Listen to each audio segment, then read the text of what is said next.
Welcome back, everybody.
All right, that's it.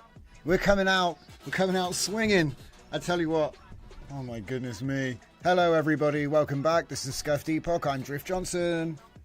We're in for another Latent Space Live. So let me take a look at the thing here. Furnicar Battlecruiser operational. How you doing? Hello Kurt Curtis. Hello Full Dive Media. And hello Zeus. Everybody's here. Let me see this.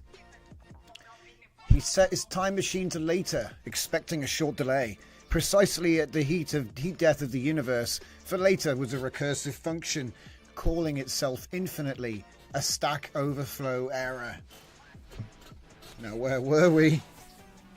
Oh, man. It's good to be back. Like I say, Friday. It's 9 o'clock on the 6th of June, 2025.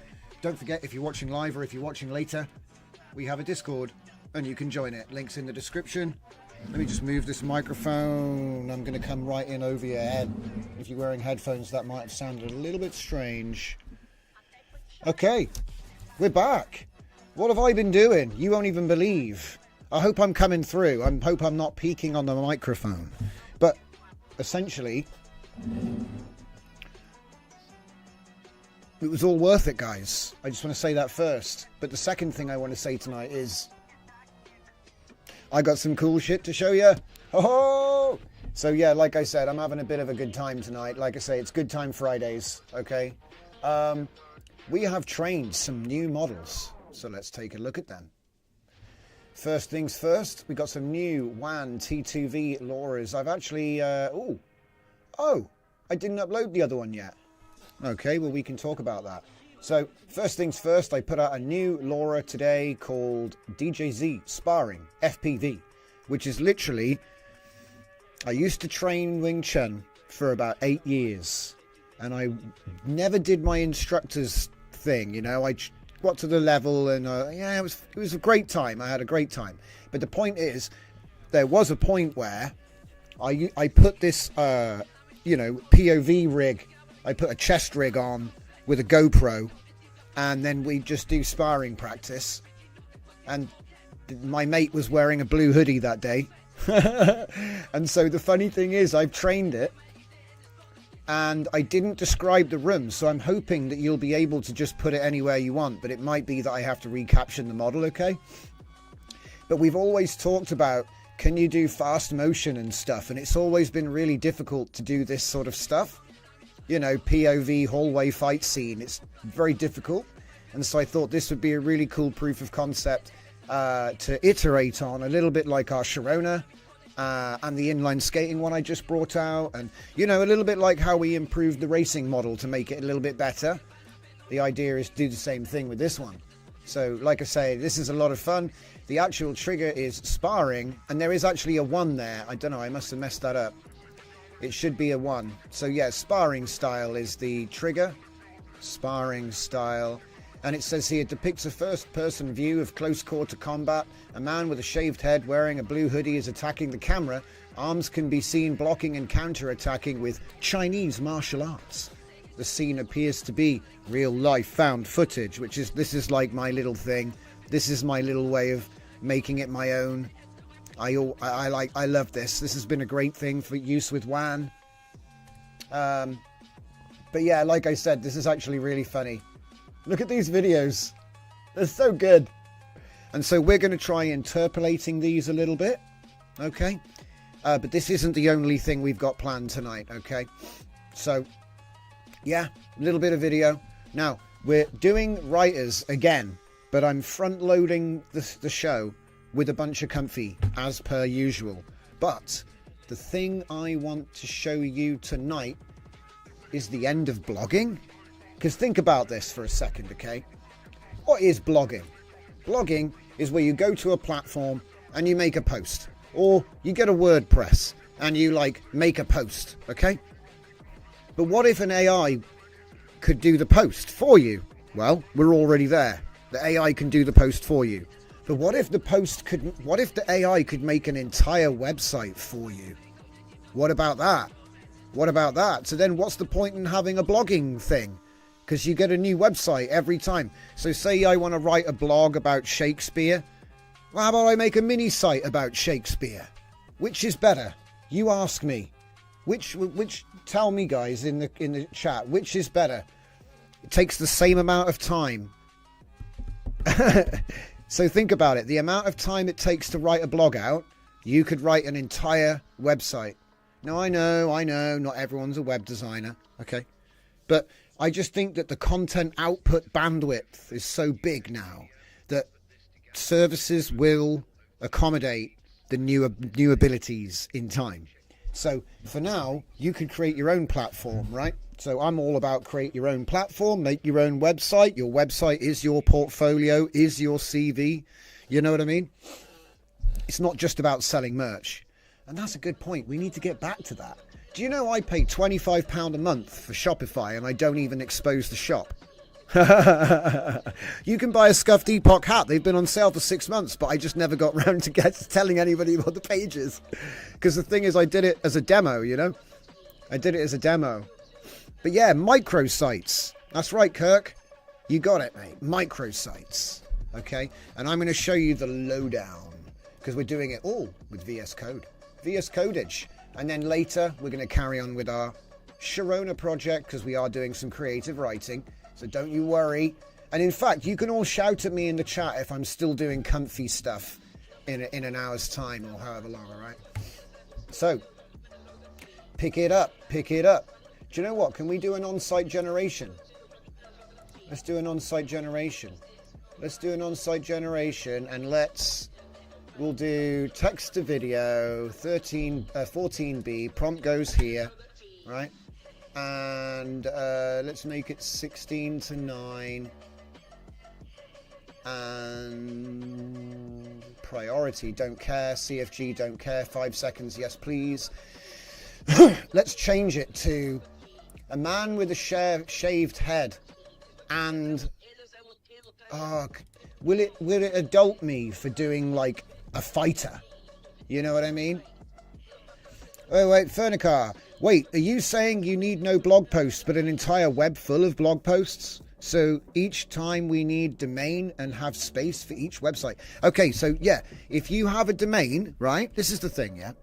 We're all AI guys.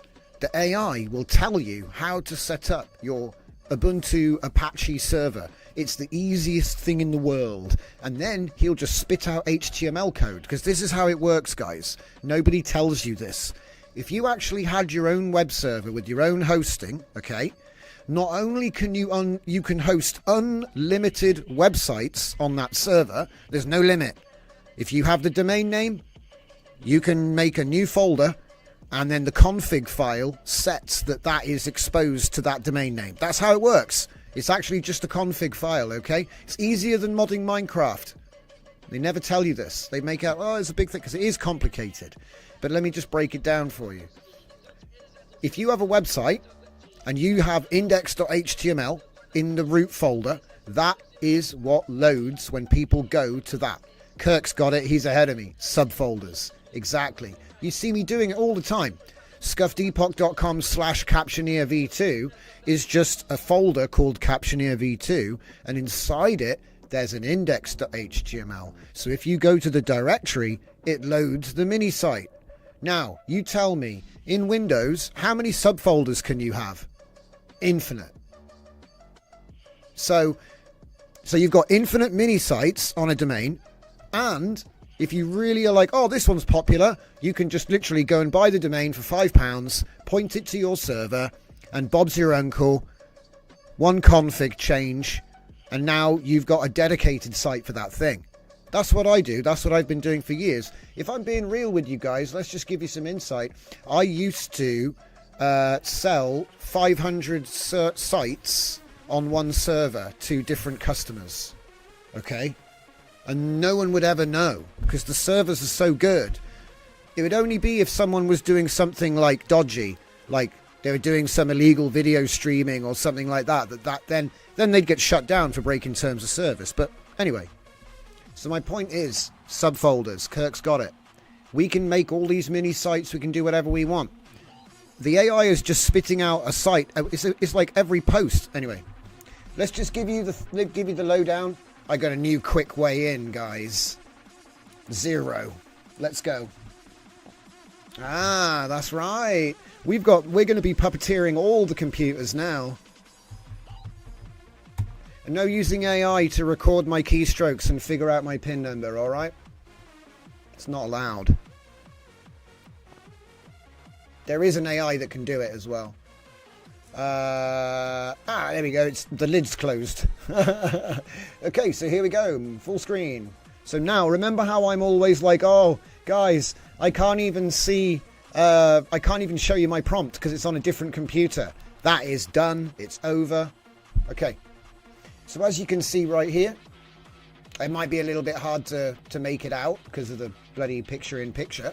But I'm going to read this prompt out to you. And we're actually going to make a repo where this is all going to be documented with all the examples. Anyway, let me read this beauty.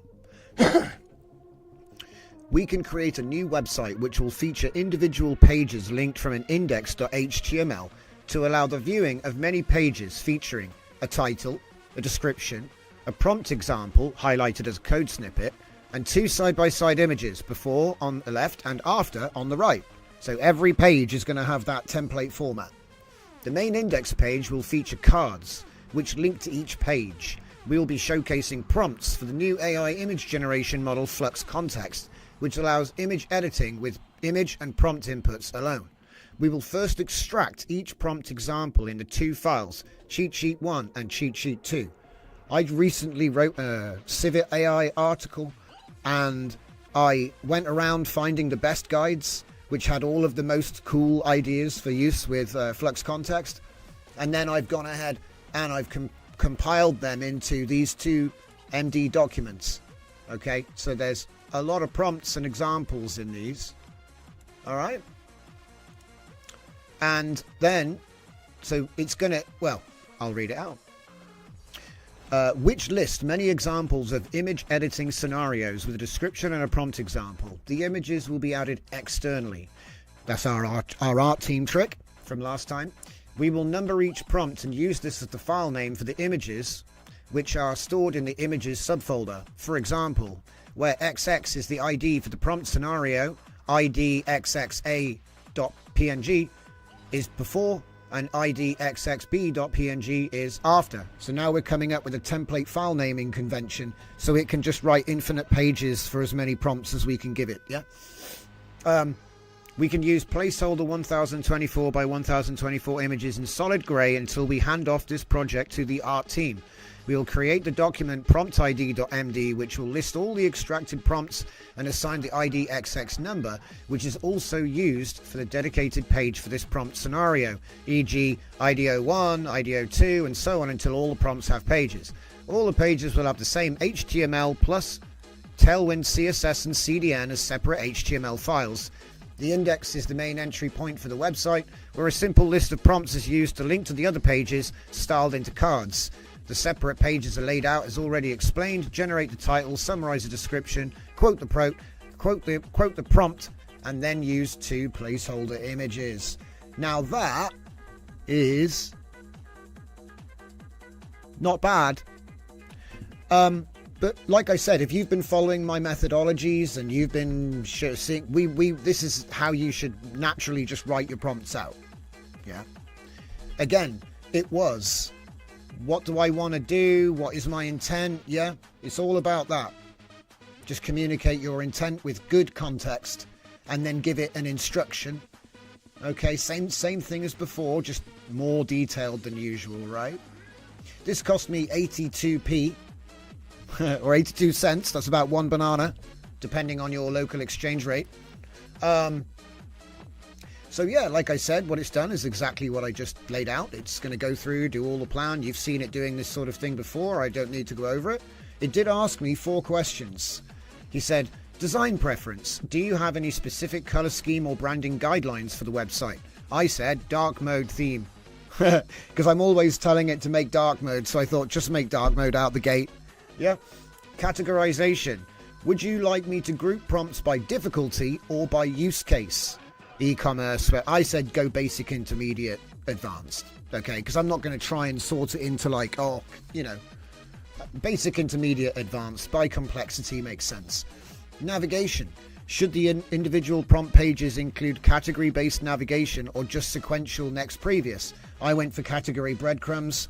That's like that little, like, you know, thing with arrows at the top below the menu. It's the old school backup menu, I guess. Additional features. Do you want search? I said no. Okay. So basically, I would say this is one shot because this is still the planning phase. After this point, he goes ahead, he builds out the website, blah, blah, blah, blah, blah, blah, blah. It doesn't ask me anything. And then he says, oh, I want to test it. And that's where we are. Okay.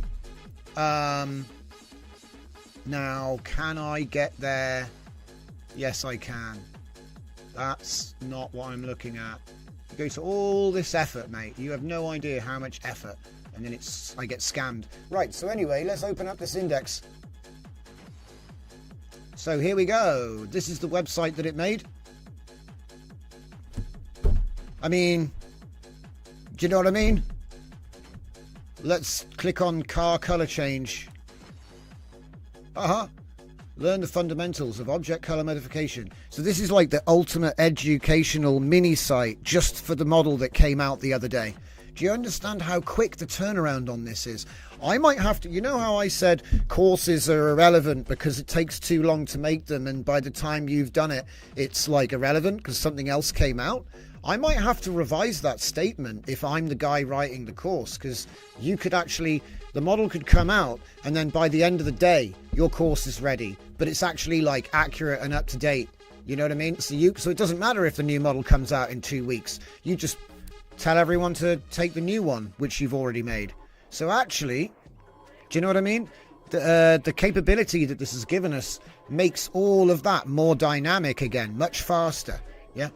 So like I said, something like this would have taken me a week to plan and definitely several hours to put together properly. But this is one shot.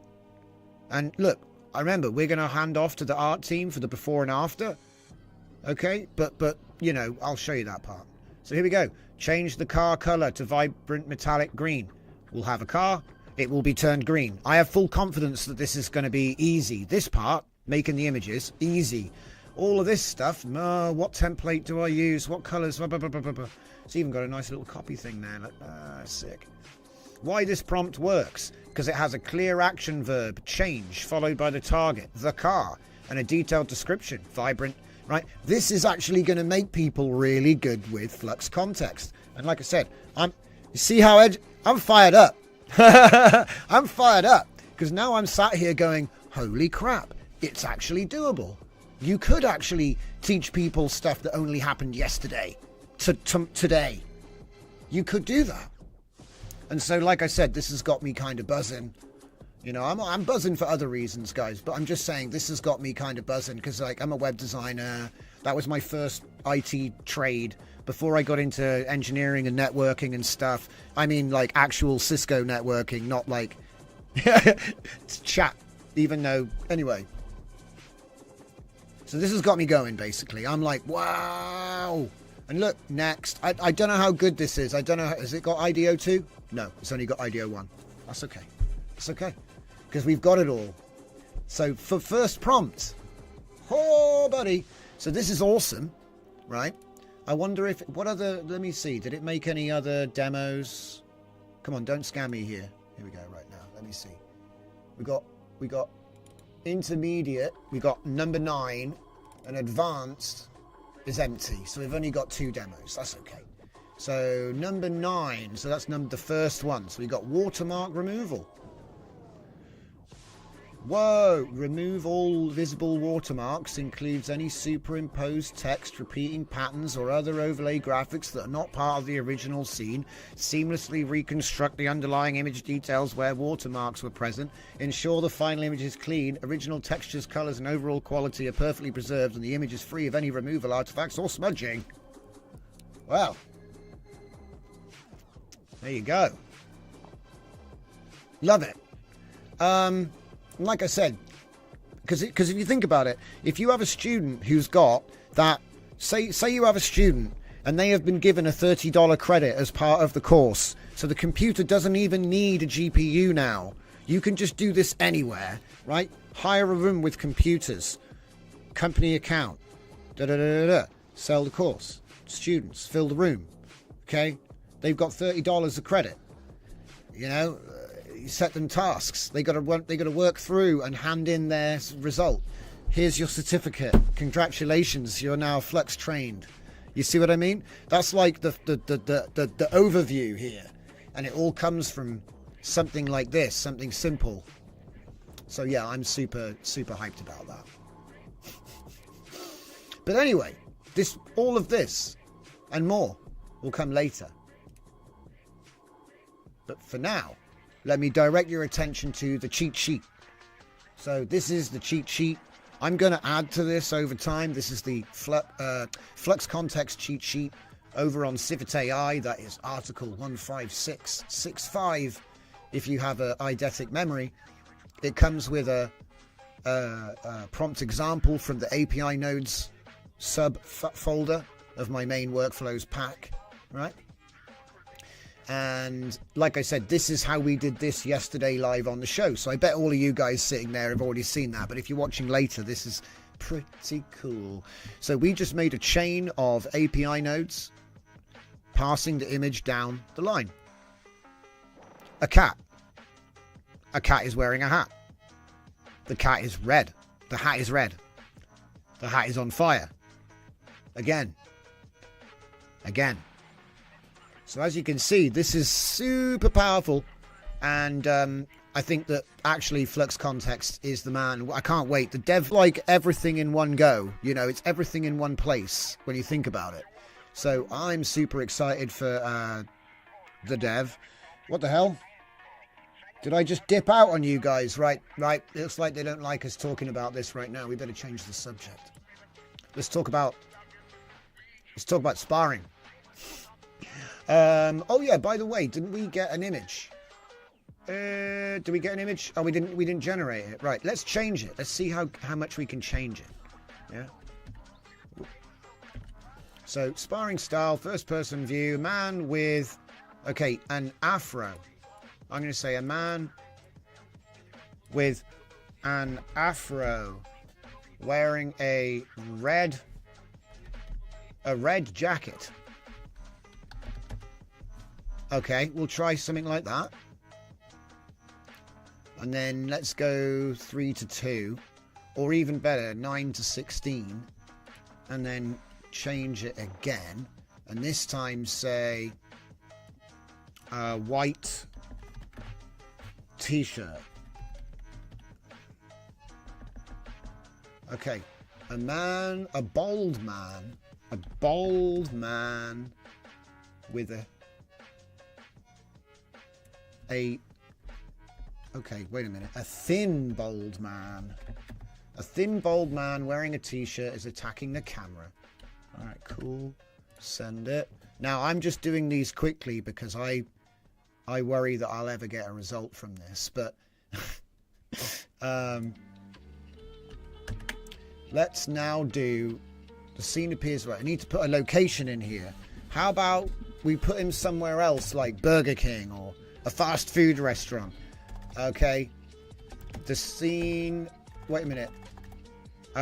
Wait, where should I say that? See, I haven't mentioned it anywhere, so you can just put it in, I think.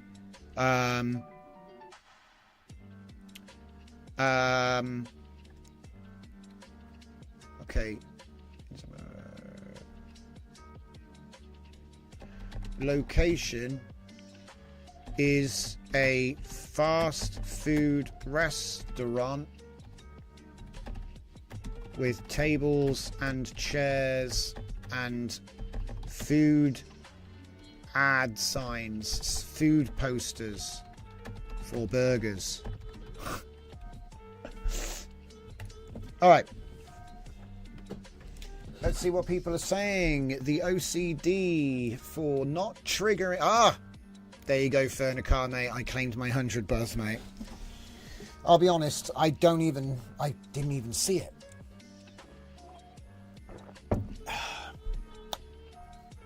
Okay.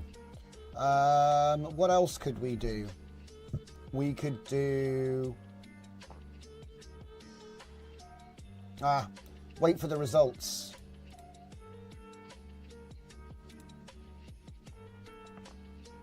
Man,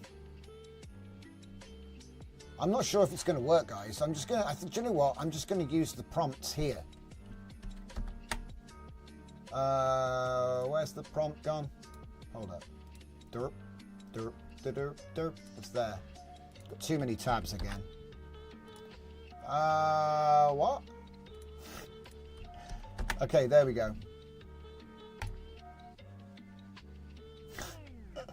I just want to know if we can change the background, because I didn't actually describe the background, so it's just given me like something automatic that is a small room. Zeus says, I'm so used to SD 1.5 prompts. Flux still feels unreal. I know, it does. To be honest, it's kind of crazy how much better it is. Yeah. It is crazy. But that doesn't remain the same forever. So you got to keep an eye on those other ones. And we do our best around here. So. Okay.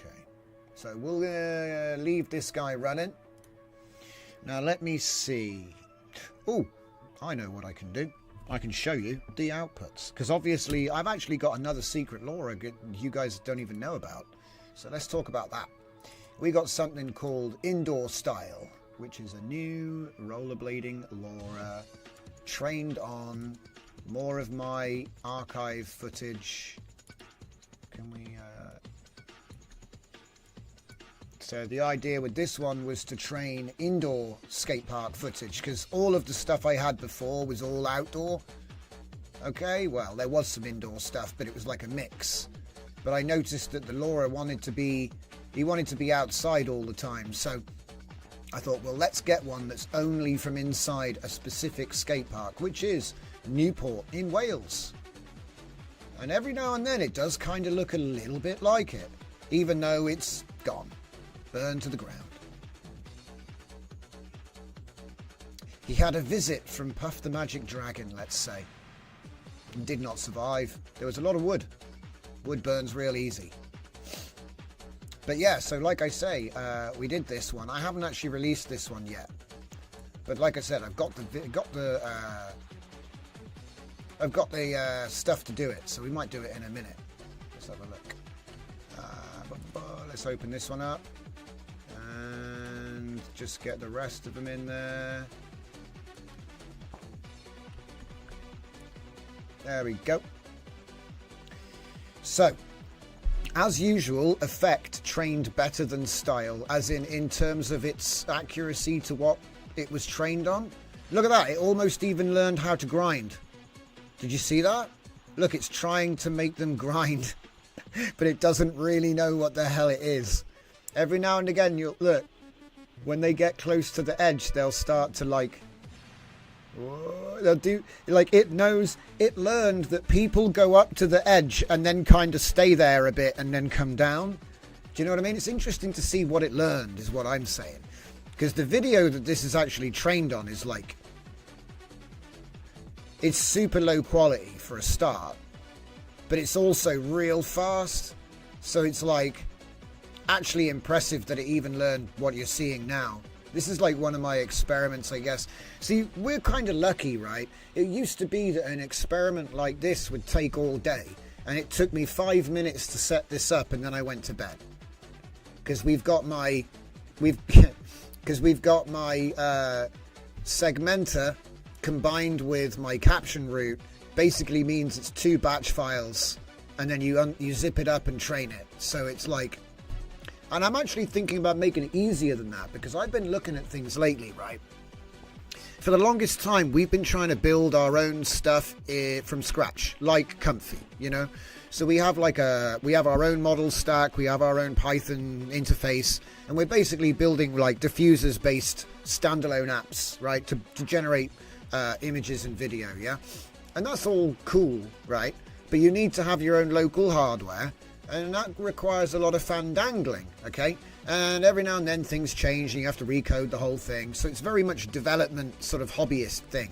So, how about this?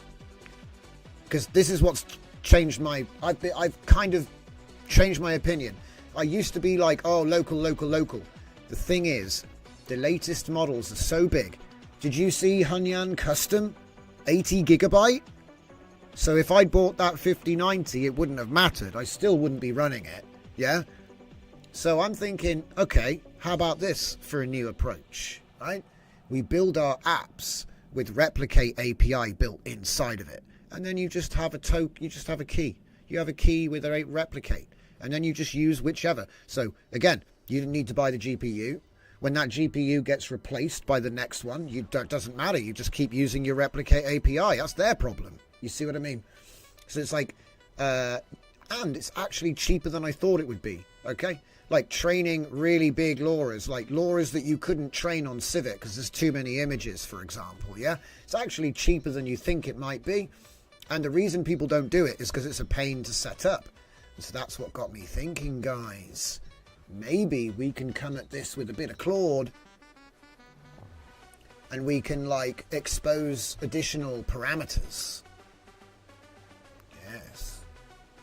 So it's just a theory I'm concocting. I think you have to just sort of let things marinate a little bit and then come to it at the right time. But these results are so good. I'm really happy with these results. Some of these are really good. Like that one was solid. That looked like almost real. It is funny how he doesn't really know that it's not a skateboard though. You'll notice that sometimes it's like skateboard physics and someone just swapped out the model for a rollerblader. Did he just do a backflip? I think he did. Anyway, so like I say, this model is going to go up now. I think we're going to go ahead and post it. Let's post it. Because like I said, this one was so funny. My goodness me. Probably one of the funniest ones we've done for a while. And this is a V0, so it's going to get better when I caption it a little bit. But to be honest, I think it's like as is. It's pretty good. Right. So anyway, we need to upload some LoRa's. Let's do a model. Yeah, it's going to be one page, 2 versions. So this one is going to be the DJZ. I mean, it's supposed to be like in, well, I've already done DJZ Inline Skater, but this is like DJZ Indoor Skate Park, I guess. I bet you can say a skateboarder. I wonder, we should do that. Indoor skate parks.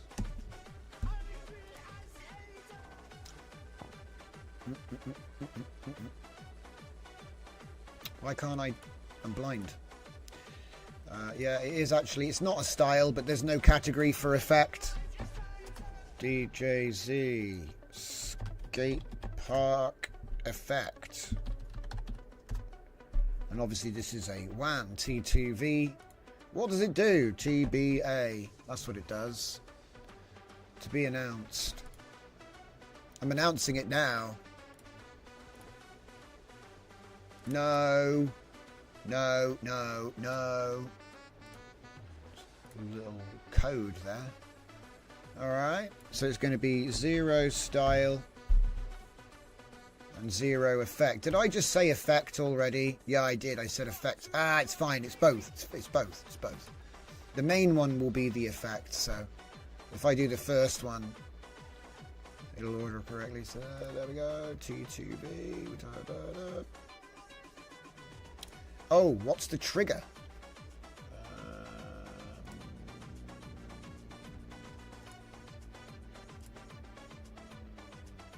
That's sparring style.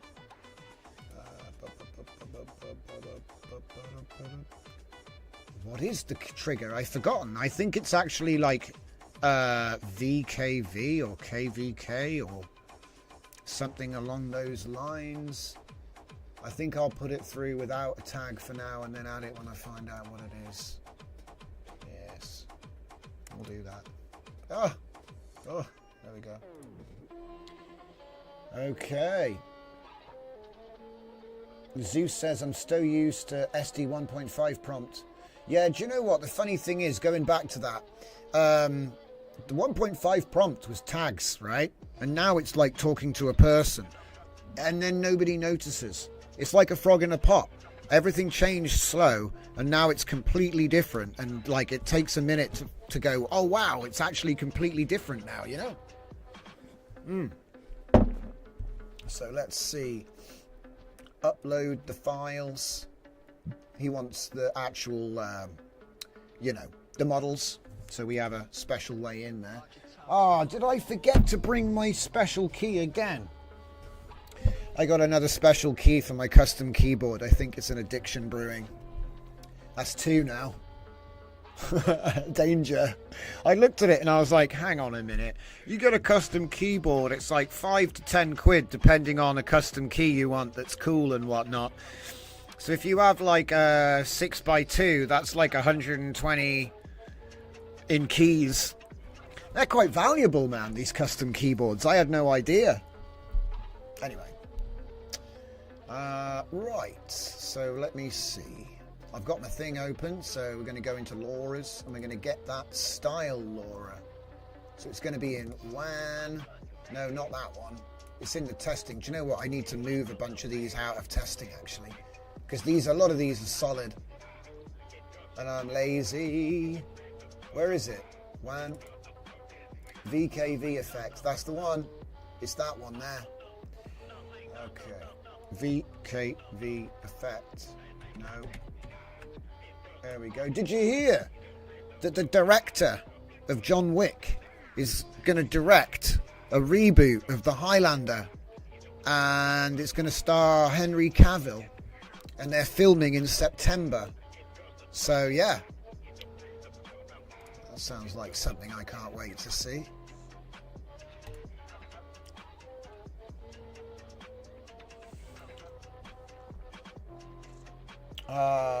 Zeus says, I'm cheap. I'm still running Cherry KC1000 with Logitech K120 on most PCs. Interesting. I must admit, I do trick out to get the nice mouse and whatnot, but it's not a glower. It's a shower.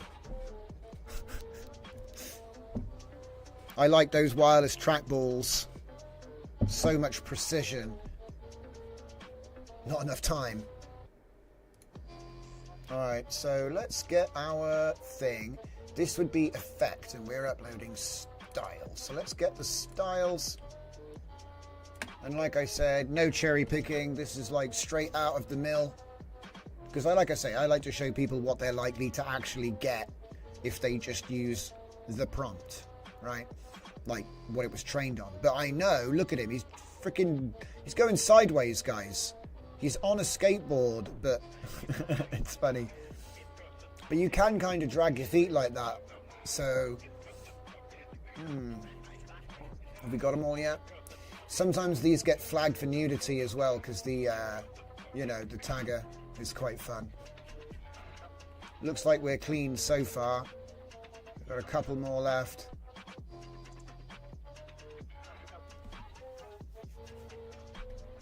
Man. We're behind on schedule, big time.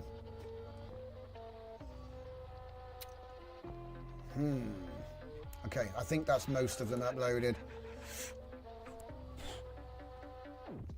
Okay, V0 style, and then straight away V0 effect. Just like the last set.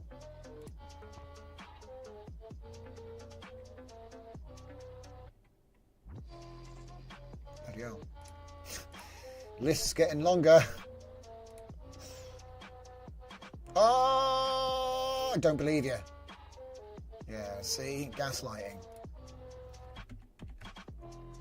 Get the skating style. Wait, no. No. Not style. We want the effect. Yeah. Makes me worry if I just uploaded the wrong bloody thing. You'll have to rewind the stream and tell me, did I actually upload style already? I'm pretty sure I did, but I'm getting second thoughts. I'm doubting myself.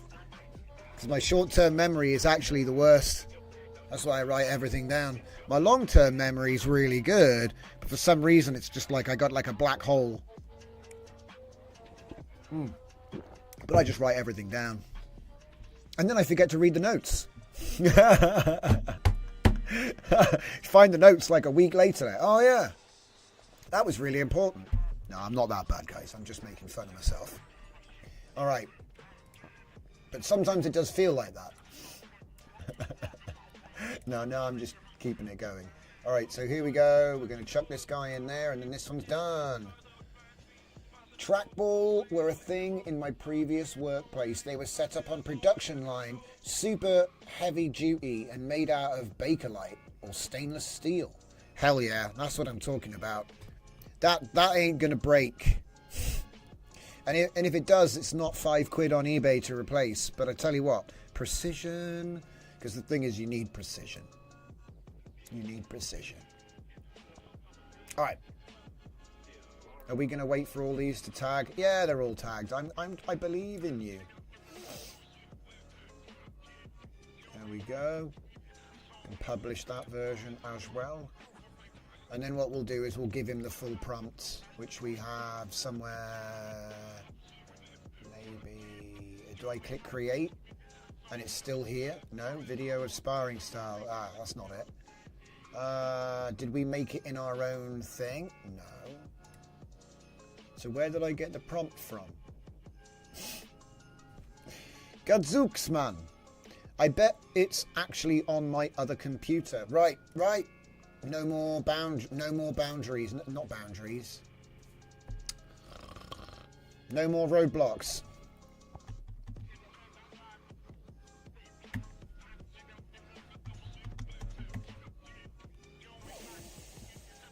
Good times, good times.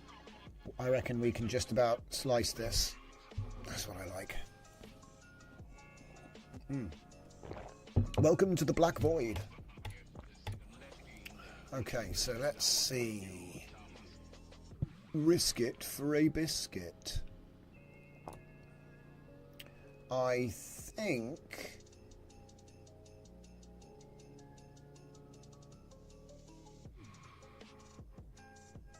Do you know what? I'm going to save the time. Yeah, I'll just save the time. I'll add the prompts later. No, I didn't even tell him nothing. I'll say TBA.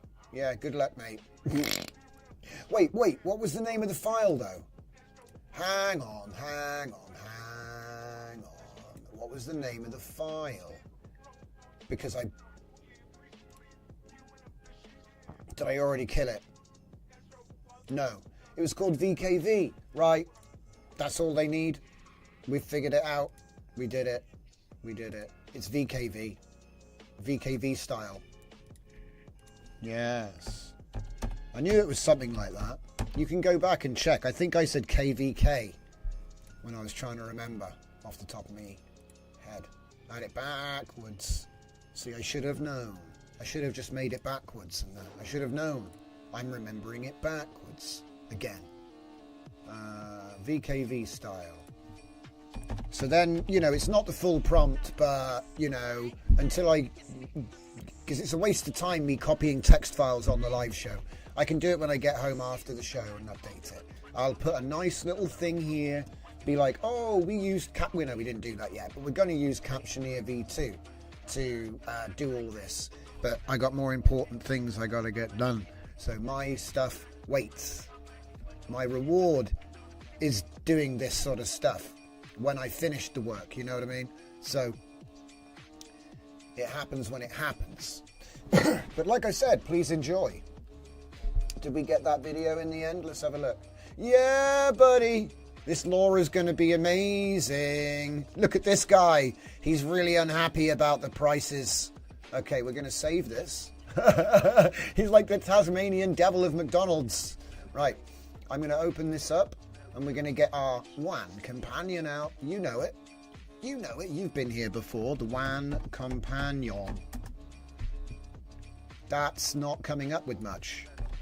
WAN. Oh, well, I suppose I updated it to be called the VidGen companion. Okay, fine. Let's do that one. Yeah, let's do that one. And then what we'll do is we'll get our stupid WAN video. This is an amazing video. I take it all back. It's only, no, not 60. Turn that off. It's 16 frames is what it currently is. 16 frames. We'll call this DJZ Brawl. What's all this? Ambience audio and stuff? Yeah, we're not doing all of that. See what I mean? This is a bit more... I got the wrong one out, didn't I? Start again. It's because Comfy keeps overwriting my things. It doesn't affect the GitHub stuff. It's just on my machine. Just for me. It's just for me. It's a frustration point just for me. So yeah, what happened is V40 is actually the audio, because the audio has somehow overwritten. Anyway, whatever. Right, so let's just sculpt this one, VidGen. Now, does it have any audio? Nope, no audio. Okay, if you're new and you'd like to know what the VidGen companion is, what it can do is it can break up your big video jobs with the MetaBatch Manager. If you've got a tasty machine like me, you can just turn that off. We're only going to be using simple stuff here. Now, this is obviously loading a video from a path. Okay, so what I tend to do when I'm using this one is I'll actually get the video that's been generated. So there's the video that was generated. I'll come back, I'll make a folder like curated, so it's not just a bunch of generations, it is the ones I am happy with, right? And then I'll take this path, I'll copy that path, you put it into the workflow right there, and then force rate 16. What else do we need to do here? I think that's pretty much it. And then here you have the primitive, which is controlling the index. So if I put that to 0, that is the first file in that folder. So let's give ourselves a nice little thing here. We'll call it like DJZ Brawl, like last time. And then let's see what we're going to do. We're going to put a VHS effect on it. We're going to put a film grain effect on it. We're going to put interpolation times 3, because remember, we're coming from 16, not 30. Okay, so 16 times 3, 48 frames per second. Bit weird, right? Bit weird. Okay. But then we render it out at 60 frames per second.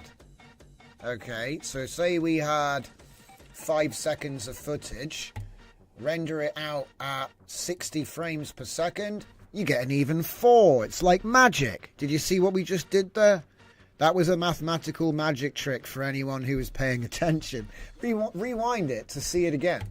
So yeah, it was a mathematical magic trick. Interpolation 3 from 16 to 60 gives you 4 seconds dead. Which is nice, because we only originally generated 81 frames.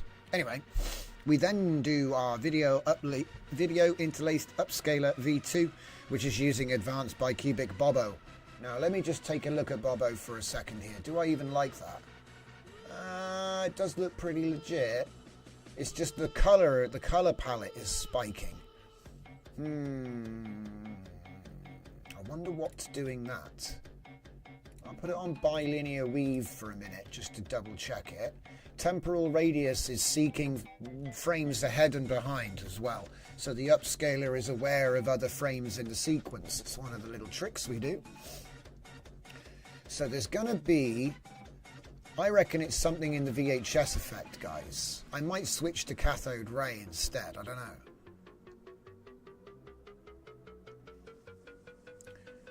Color bleeding 0.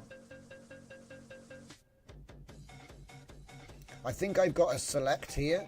Yeah, I've got a select here so I can do a preview and just see what the effect is going to look like. So let's take a look at that real quick. So obviously all we're doing here is we're just going to load in the frames, do the effect and the film grain, and then we're going to grab the first frame from that new batch and sling it into preview right there.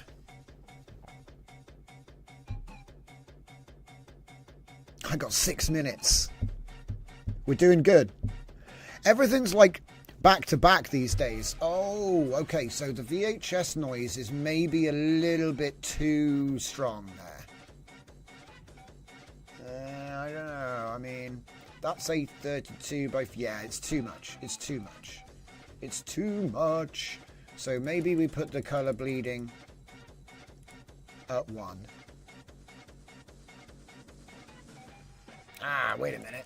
Take the chroma phase down and put it on long play mode. Try again. So I'm tuning the effect that I want to get now. I'm trying to emulate like a security camera type aesthetic. We haven't done interpolation or upscaling yet, so that will affect things, but one thing at a time, you know. at the moment the noise effect is not, it's too big, I think. Actually, we're using like a simulated plasma noise to with like a numpy table for the ringing effect, but you don't really see that. That's not so bad. It's still a bit bleached. Oh, and by the way, you don't need me to explain what all of these things are, because we documented them. So if you go to my DJZ nodes, not workflows, if you go to my DJZ nodes and you scroll down, or you can just search, we're using the VHS node right now, VHS effect, as you can see here, look. Click on it, and oh look, what does composite pre-emphasis mean? Yeah. More pronounced artifacts. I might actually put that up. Output sharpening, color bleeding, simulated effects, hires create smearing, noise, chroma noise, specifically to color channels, random noise to the luminance, rainbow light color shifts, chroma phase noise errors. Maybe I've got it too low. Sometimes my nodes are a little bit powerful and you have to turn them like all the way down, and then you sat there going, well, aren't these just bad default values? And you got me, you know. My whole idea was to put out the stuff that works, and then people can tweak it to their knowledge, to their liking, by forking my code. But yeah, so actually put the composite pre-emphasis back, and then chroma noise down to 1000. But actually, some of these are actually quite low. Like, I might put that up to 4. Okay, let's check that out. Better or worse, guys? Normally I only change one thing at a time, but I've used this a few times. Which means, you know, I'll break it.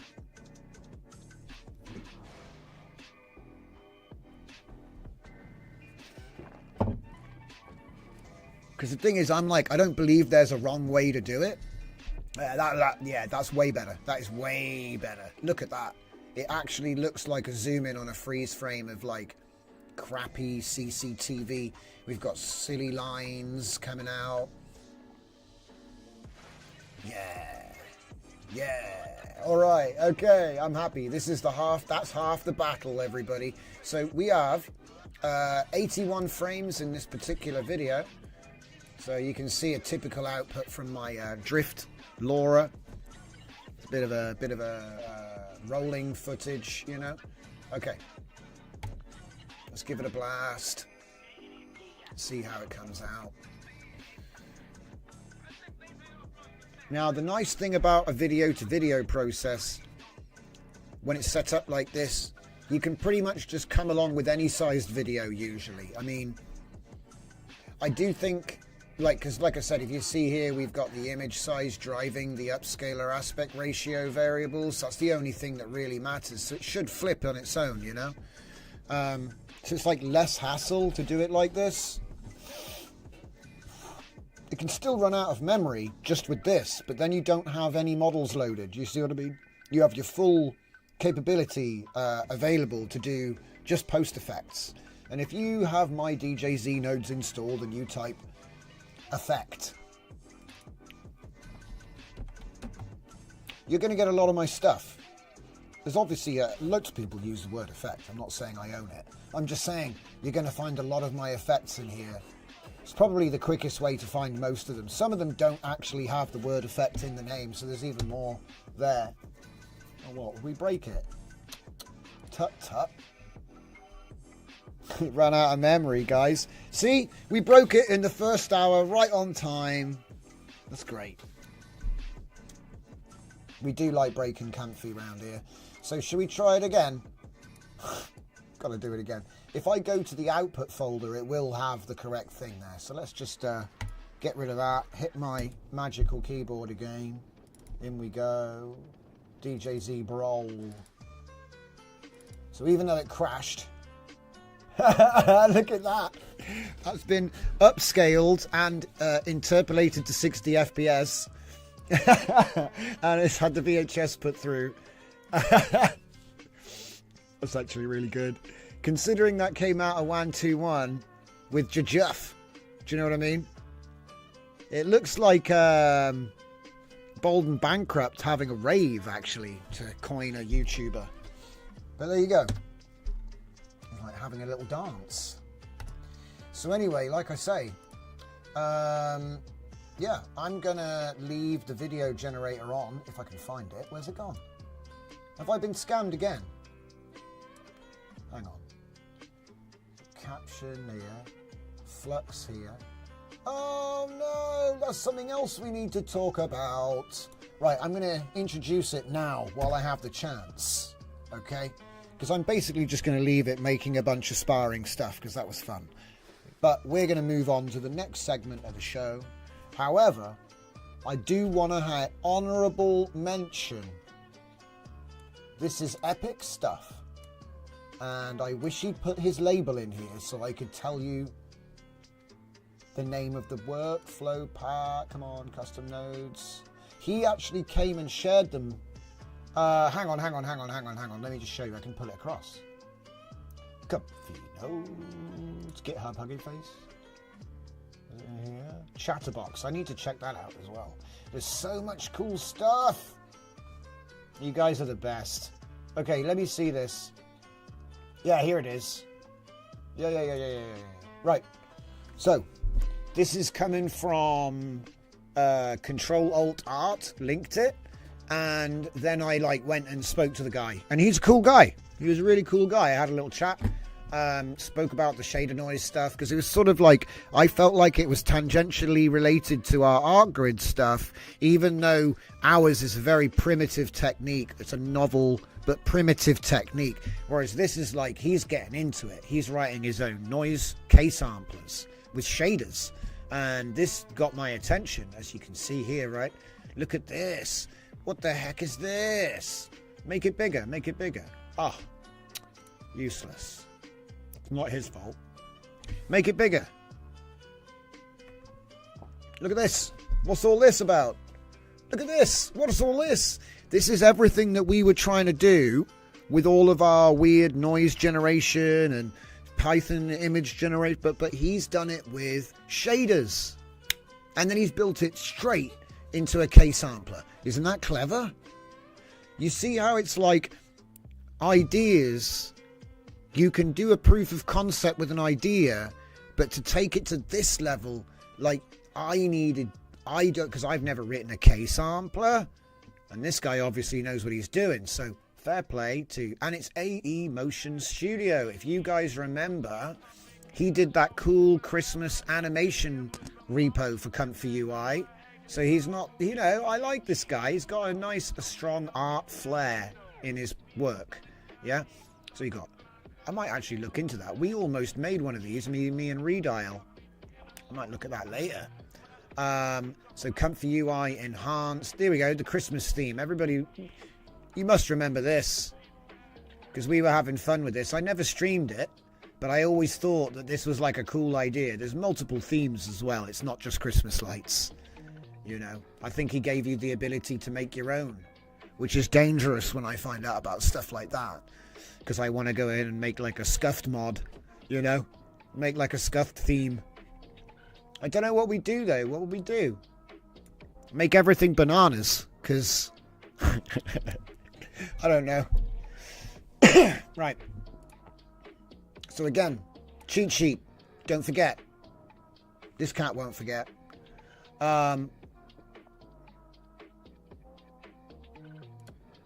And then the VidGen companion for your generations. Because like I say, I haven't. That's the only one I've done. Do you know what I mean? I haven't done any others. That's the only one. I should probably do that that rollerblading one where he does the backflip into space. That was a pretty good one as well. But yeah, so yeah, there it is. Like I say, VidGen companion. I'm late for coffee time. but we started late, so it comes out of my time. I'm not even going to shut the mic off. I don't.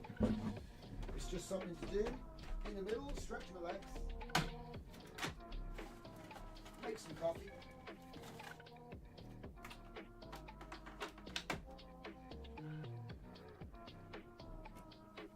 And don't forget, if you've got questions, don't be afraid. Stick them in the sidebar.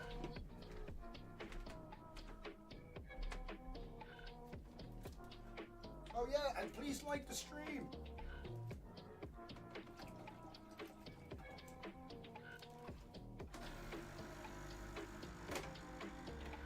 Do you know, it's funny, right? We've done 6-hour shows where I've not even asked you to like the stream even once, and it's because I'm not here to try and get you to click buttons unless you're trying out the thing I've showed you. I'd rather, like, I'll do you a deal, yeah? If you don't like the show, try out one of the things that I've shown you, and then that's even better.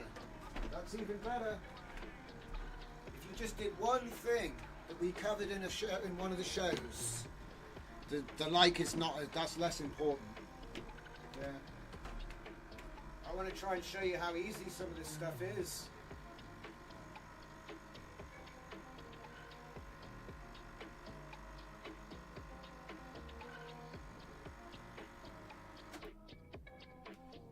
Now, we're going to switch up gears just a little bit. Switching up them gears, boys and girls. We do have some ladies in the audience, so we are gentlemen.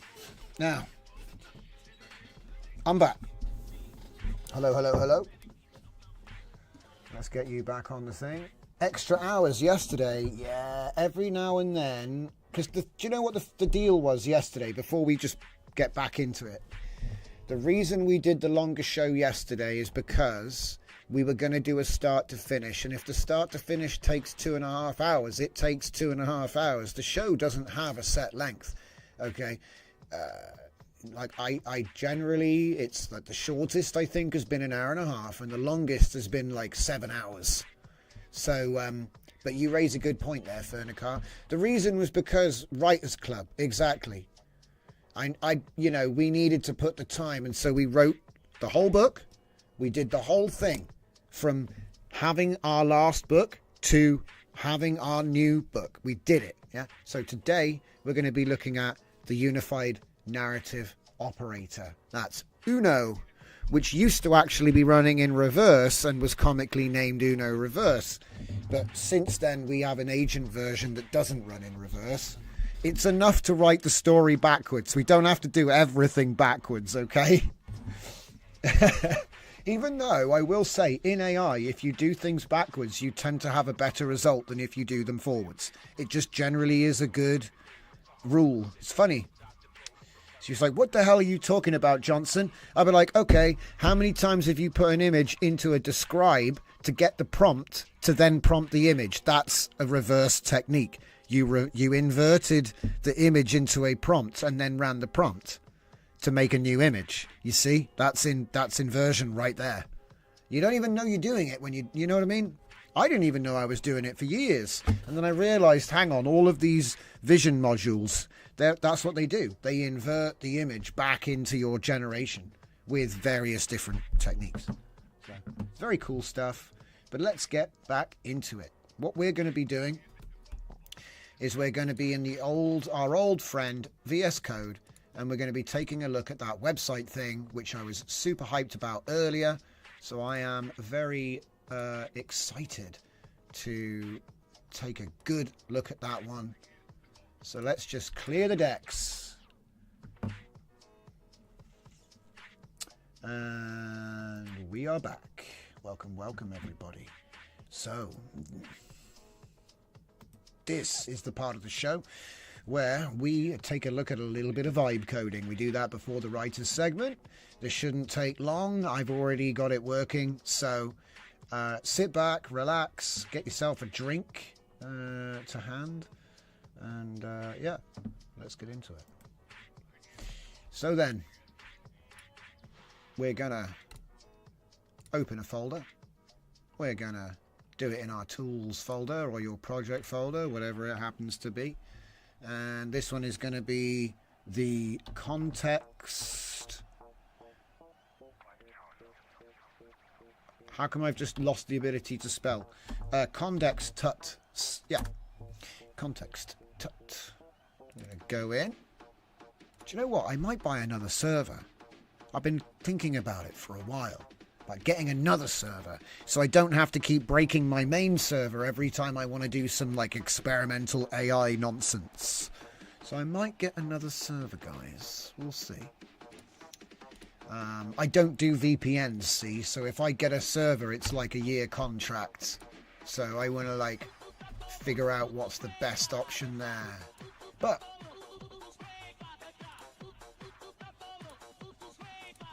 tutoriales. No cats were harmed in the making of this tutorial. Oi, give me the folder. In the thing with the thing and the thing with the thing, and then close the thing. Okay, cool. Get rid of that. Yep. We're in. Okay, I think I'm just going to open that up as the new route. Cool. Right then. So we should have everything we need now to continue. Remember, we have our art team handoff that we haven't read yet. So let's just maximize. Can I make this appearance zoom control plus equals? Right. Equals. Why don't I have an equals sign? Oh. Is that more readable? That's too big. Is that more readable, guys, on the show? I just want to know you can actually see this.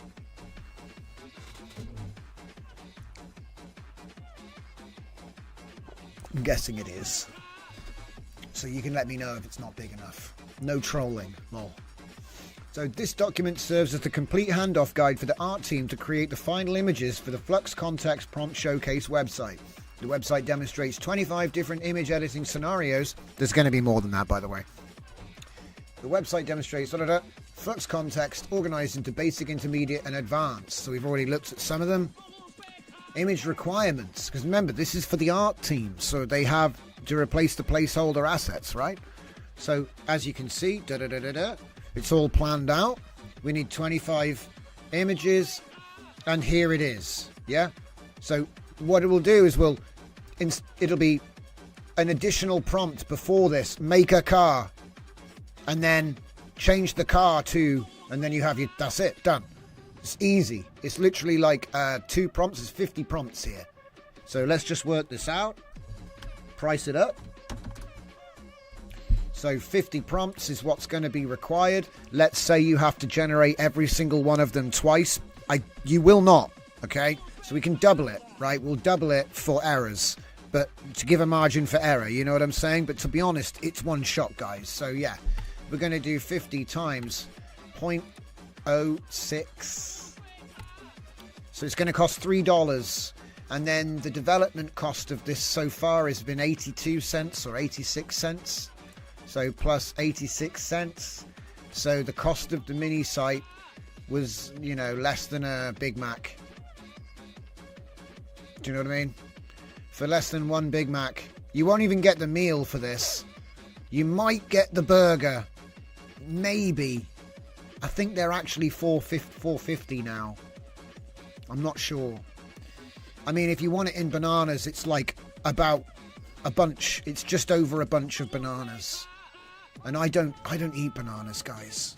So, you know, that's a pretty reasonable amount. Yeah.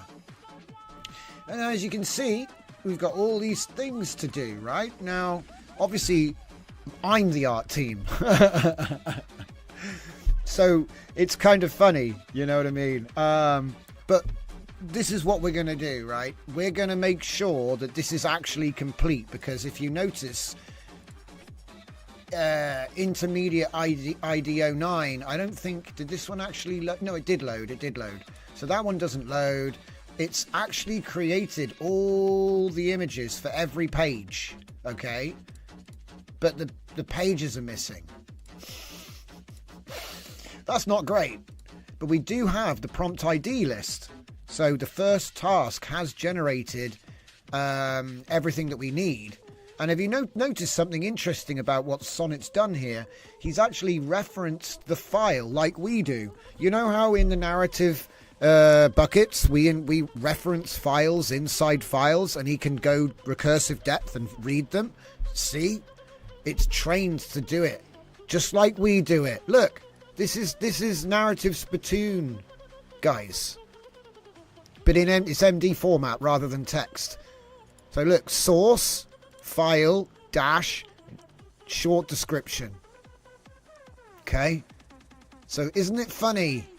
I like it. I like it. I like to see it. It doesn't mean they copied us. That's dumb. They invented the system, right?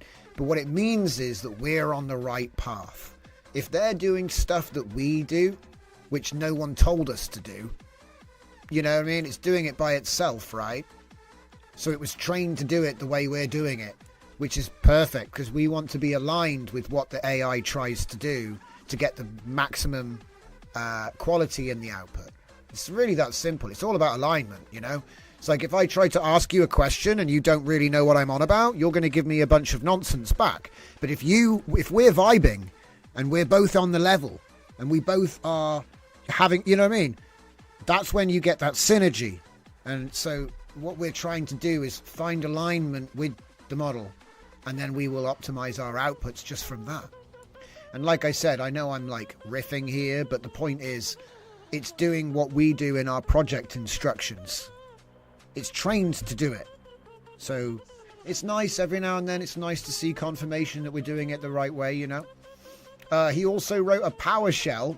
Look at this. He wrote a PowerShell, which is like a fancy batch file, yeah? Ooh, PowerShell. Okay. Get out of here. Get out of here, spammers. Just to make a whole bunch of grey squares. Isn't that cool? Because, like, think about it, right? Oh, you need an image model to... No, you don't. You don't need an image model to generate. So, because normally you would think, oh, what does the LLM do when he has to make an image? Because he needs to make the image. No, he doesn't. Placeholder. What is it? Synthetic. On runtime. Procedural. There's so many ways. You don't need... So anyway, handoff document. This will be the way... This is the shopping list. So I'm going to go ahead and make all of these up, and all I have to do is put them in the folder. No website changes required. So that means that my aim today is to use a combination of the prompt ID list to ensure that every single page actually exists, because he's only made 2 of them, the cheeky monkey, right? So it's time to whip him into submission, guys. Let's go. So, okay. Our educational mini site, microsite, is ready for expansion. We only have the placeholder. Well, no. We only have 2 finished pages at 01.html and at 09.html. See, you need some level of intimacy with your project. This is why I'm like all for AI, but you do have to kind of take stock of the geography of what you're creating, you know. So like I said, like I know, you know what I mean? Because I made it. And this is why I argue this isn't just a bunch of random push a button and get chaos. This is intent. This is process. This is a skill that you can learn. It gets deeper every day. It's actually insane. So anyway, our educational microsite is ready for expansion. We only have 2 finished pages, ID01 and ID09. Oh, I messed up. 09. I need to pick the HTML file, lol. Right, there we go. Which will be used as templates as we create all the pages for this fully functional Battle station. Okay.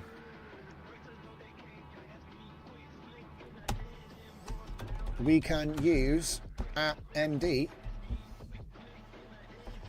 prompt ID to check that we are following the plan as we complete stage 2.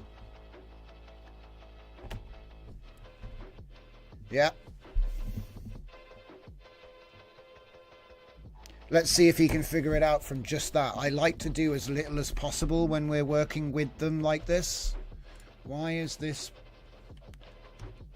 There we go. I accidentally did something there. Okay. You can't really read it when you have it like big like this. There's only like an inch of the screen, but that's all right.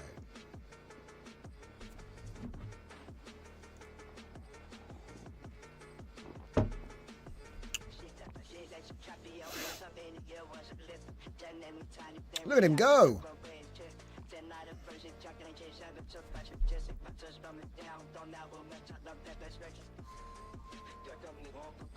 Do you know what would be really funny, yeah? This is...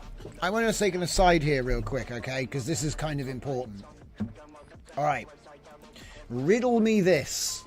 Which is more efficient? Having an AI make you a website? Or having an AI write a script that will make you the website? Question. What do you think? It's a little riddle. Which do you think is it right? Think about it.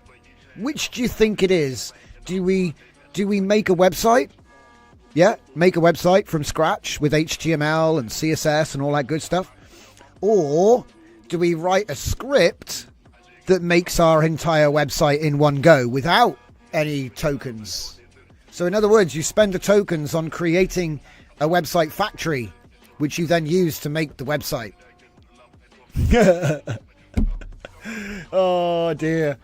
Hello, Christopher. Yeah, we're just about to complete this project. What we did was kind of funny. I don't have time to read out the entire original prompt again. But basically, instead of writing a blog, I took my article that's on Civit and a couple of other tips I found on other websites and put them into 2 MD documents, extracted them to an ID list, and basically they're all context flux example prompts. So I'm collecting a massive list. Zeus says script because you can recycle it to make more. Exactly, Zeus. Because once you have a working script, you can mutate that system with AI as many times as you want. And now you've got like just content factories, guys. Content factories. Because everything I've been showing you is the website. So, yeah, I answered as well. Yeah, sorry. But yeah, it's the script. The script is more efficient. It takes more time to develop the script. But now you can make infinite rockets. So, yeah. But anyway, what are we actually doing right now? We're taking my educational mini site, which I will show you for post width. Where are we? Here we are.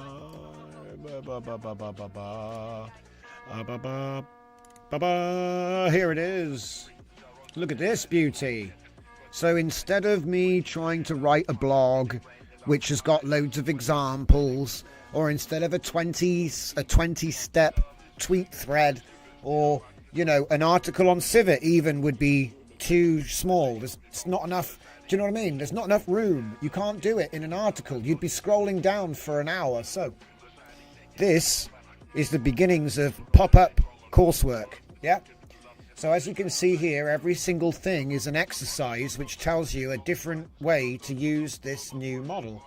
So we have everything from changing the color of cars to adding sunglasses, watermark removal, costume change with identity, and then the master level, which I haven't tried any of these, okay? But the point I'm trying to make is these are all valid prompts that you can use with an image input with the new Flux context model. And my plan is simply to give you a nice, it's like educational, right? It's like educational. You come on here, it tells you everything you need to know, all the little bits. So if I was like here for an hour, sitting here, all of the important stuff is here. And then you have a before and after. And my plan is actually to add as well a download link to one of my comfy workflows that like allows you to do this. You see what I mean? So like if it's just the API node, you've got that, you know. Maybe there's like a local API. So instead of API, there'd be like a local workflow. So yeah, the plan is to be like totally... And the thing is, I might have to revise my opinion, which was that courses are too slow to write, takes too long. And by the time you found out by the time they've written the course, checked the course, published the course, advertised the course, you actually saw that ad, took the course and finished it, chances are it's irrelevant because all of that takes a year. You know what I mean? All of that could take a year.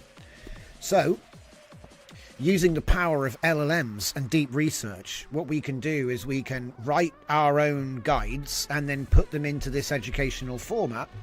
And that's one step away from becoming an accreditation scheme. It's one step away. So, like I said, this is like legit. It's legit as it gets. And the way that we've done it is we hand off this project to the art team with a special document which tells them exactly what images they need to make and where to put them. So that means that if you are working in a team, you could probably get this nailed in like an hour, maybe 2 hours, which is crazy, actually crazy. So let me just see. No, that's not the one. This is the one. So what are we doing? We're doing a prompt. Our educational microsite is ready for expansion. We only have 2 finished pages, IDO 1 and IDO 9, which are used as templates as we create all the pages for this fully functional website. We can use prompt ID MD to check that we're following the plan as we complete stage 2. Okay, so now I need to actually read the screen, guys. I'm sorry. I can't I can't read it. There's nothing. What the heck? Go away. Poosh. It's weird. Right. Stop hacking me. So main index has 25 prompts displayed in organized cards. Template page. Car color. Yeah. Complete with 25 prompts. Full image library. So it can see it's got all the assets for every page, right? Stage 2 expansion plan. Create all 23 remaining individual prompt pages following the established templates. File structure. Yep. 7 new pages, 9 new. Look at that. Isn't that cool? I love it. It's so good. He's just figured it out. He's like, yeah, I understand the brief. I'm going to get on it, boss. Let's see. Badge color system. Basic, green, intermediate. Yeah. Data-driven page generation. Extract the data from prompt ID, populate the template, set up the links, advanced level, create unique styling considerations, enhance technical notes, more detailed implementation. By the time he's finished, he would have written a book. Maybe we should publish that too. Header section, title, thing, technique, prompt, before, after images. Would you like me to proceed? There you go. No questions. No questions asked, guys. Just like that. It's actually so insane. So anyway, while he's working on that, we can now open up clone number 2, because we're not finished with Sharona.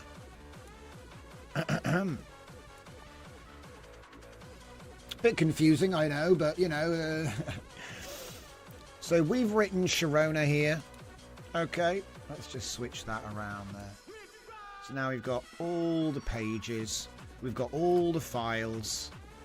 So here's my narrative bucket for the Sharona book, which was updated from book 1. Okay. Now, we don't need the book 2 plan for this. So what I'm going to do... is I'm going to head over to our buddy, Mr. Claudage. Because like I say, Claude is the man, and usually he's all you need. So let me just move these out the way. And where's my internet? Yes, yes. Oh look, this is all the writing stuff from yesterday. Okay, cool. So yeah, I need you, Claude.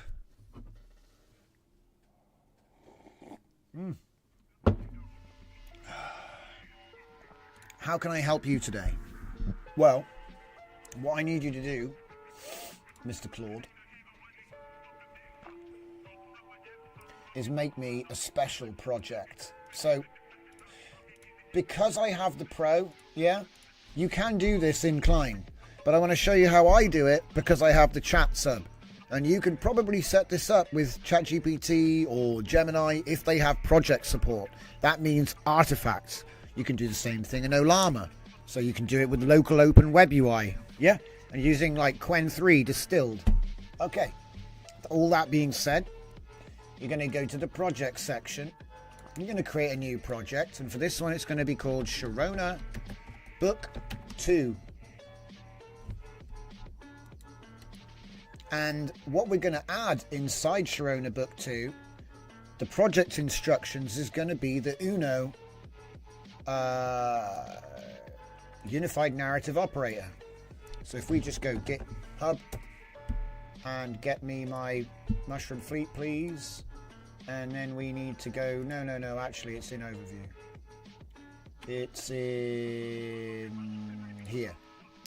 So yeah, we're going to go into prompts. We're going to go down to not ace, that's the old one. Uno, reverse, and down the bottom, Uno. Copy this. Like I said, I could go over what that is, but because I'm always telling everyone what it is, I'll skip that for today. And if you ask, maybe I'll do it. Let's see. So we've got that now. Go back to Claude, paste that in. I like to just verify that it isn't. It is, like I said, sometimes people copy the reverse one in. It doesn't matter, they both still work great. But this one is a little bit more straightforward, is meant for use like an agent. It says story page at story page 0. I'll just say user pasted or supplied. You don't need to change that though, to be honest. He's not even gonna bat an eyelid. Okay, so we put that in there, and then obviously we're going to need to add artifacts. So what I do is I add the artifact. What the heck? It's like you go away for 5 seconds and all the windows have reordered again. So I copy everything that would make sense to add. So book 2 plan doesn't make sense to add because we've already written book 2, but I'm not going to delete it. So we have story supplement 1 for book 1. We'll keep that, even though it's updated. It's nice to have it defined as that. So we put all of our files in here, and then we're going to do a chapter at a time. It's really easy. So I'll put a little star on there. Come back over here. No, not that one. So he's doing website stuff now. We can ignore him for a minute. So page 0, yeah. Copy that. As a matter of fact, let's not do it like this. Let's drag and drop, because then there's actually a file. Yeah, let's drag and drop. So here, I would say something along the lines of, there is a template. There is a template, but it's very simple. It's pretty much, we can use Uno, so that it knows what that is. Uno is the agent, right, that's going to upscale. It does a whole bunch of other stuff. Okay, it's not just a text upscaler. It does a whole bunch of stuff. It's like context aware, dynamic. It's crazy. It's like context intelligence, yeah? That's what all of this stuff is about. So we can use Uno to enhance the text in the pasted file. That's all you really need. You could use the same one every single time. Now, the files which the book's writing for us, if I can find the Sharona folder, which seems to have gone missing. Oh, wait, there it is. So Sharona 2, book 2, page 5. Where's the rest of the pages? Oh yeah, story. Here we go. There we go.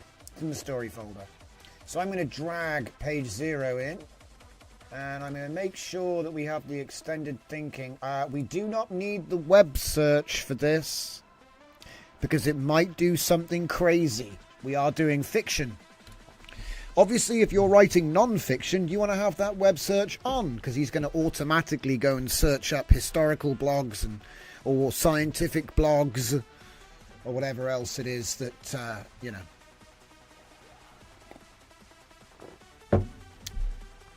I always wondered if an automated, like, science-based "Where Are They Now" website would be cool.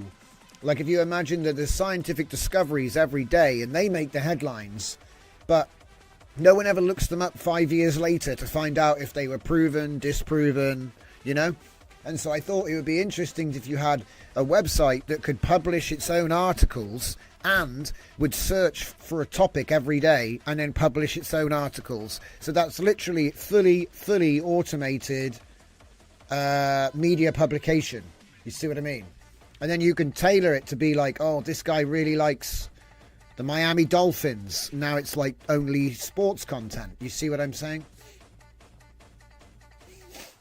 And that's why I think it's really important to start thinking about using APIs in your back end more, because if you use APIs in the back end more, yeah, there's a cost involved, but you don't have that back end stack. You don't have to pay a huge GPU contract, yeah. And so if your service works, it will scale, so you don't have to worry about it. Whereas if you like go in deep with hardware or contract and then you don't get the audience, you're out. You know, that's your pocket. So, and like I said, a lot of this stuff, it's not supposed to make you rich. You know what I mean? Like, it's supposed to lead to something that could potentially improve your situation. Like stepping stones. I explain this in my coaching, you know, and sometimes part of the coaching is a little bit of that. I don't even realize it, but it's like stuff that I fell for, you know. You could very easily run a YouTube for 10 years and make no money. Well, you'll break even like a charity, you see. You can very easily do that. And you'll have a great time too. But like I said, we can do more. You can have a great time and turn it into something useful. It's finished. Now, what I like about this book is it includes, look at this, panel description, wide panoramic view of the northern steppes at sunset, showing Sharona's familiar territory stretching into the horizon with every detail rendered in crystal clarity. Her base camp is visible in a sheltered valley, smoke still rising from her final meal preparation, while the rocky observation point where she stands looking southward dominates the middle ground. Her zebra companion grazes nearby in the evening light, its distinctive striping patterns catching the golden illumination. Dude, it's given me a sick prompt for every chapter. It's crazy. So anyway, this is chapter 1, so I'm now going to copy this. I'm going to go back to my other VS Code. And then we're going to do a book 2 Uno. You guessed it. Book 2 Uno. Right? And this is a Claude 4C. 4C. We already redid the book 1. Because it is actually that good. Again, Sonnet 4 is Clauded. So, page 0, dot text, no slash. Okay. Save that. And then let's just make the rest of them, why not? Page 1 dot text. Page 2 dot text. Page 3 dot text. Page 4 dot text. And you notice something right now? Right now I'm talking to you guys while I'm upscaling my latest book while I'm writing a Context Pro tutorial microsite, and you don't even know what the rest of the computers are doing. Do you see what I mean? This is how people say, how do you get so much done so fast? You don't. You've batch processed and parallel operations. It's parallelization. Being in multiple places at once. Going to lunch but continuing working while you're on lunch. So ultimately what happens is, 4 man hours for you is more like 40 man hours for someone else. And it's not like you have a secret. Anybody could do it. But you have to kind of plan things in advance. And you have to have an idea to even be motivated to even do any of it in the first place. Because why do you do anything? You see what I mean? I'm not trying to get all philosophical on you guys. But there is a factor there, like it's a fair comment to just be like, why? I'll just buy a hammock and sit in the sun. It's fair. It's a noble thing. But anyway, from here to repeat the process for the next chapter, it's very simple. We just click on Sharona Book 2 again. That will give us a new chat. We will paste the same thing in. And then, you guessed it, we're going to drag and drop in the next page. If I can find the next page, because right now it's being a little bit awkward with things. Come on. Hey, there it is. Too many windows, guys. Too many windows. So now we're going to do page 1. Just double check that we're not getting scammed, and off we go. And then we go and do something else. Like work on my real-time strategy game that's written in .NET. I'm still working on this. See, the thing is, guys, I've been working for some important clients who are super cool. And like I say, I enjoy the work I do. And so that leaves me less free time to, I'd feel bad. Do you know what I mean? I'd feel bad wasting a bunch of hours doing like sprites stuff when I know they've got deadlines and I can help with that. You see what I mean? So a lot of the stuff that we were doing is basically on hold, but it ain't gone nowhere. It's not like I couldn't do it or I forgot about it. I just literally have to prioritize my hours a little bit, that's all. It's one of the reasons why I'm late at the moment, guys. We're in meetings and she's. So that's how it goes. But this will get done and it will get released.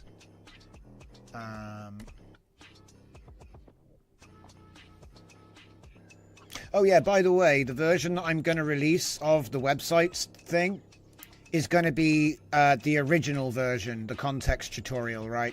It's going to be the original version that we started from, okay? But I'll put that out as like example release, if you see what I mean. Because I've been thinking about it lately, and it's almost like you can download the early version of the thing, and then you can like use that as a mutation.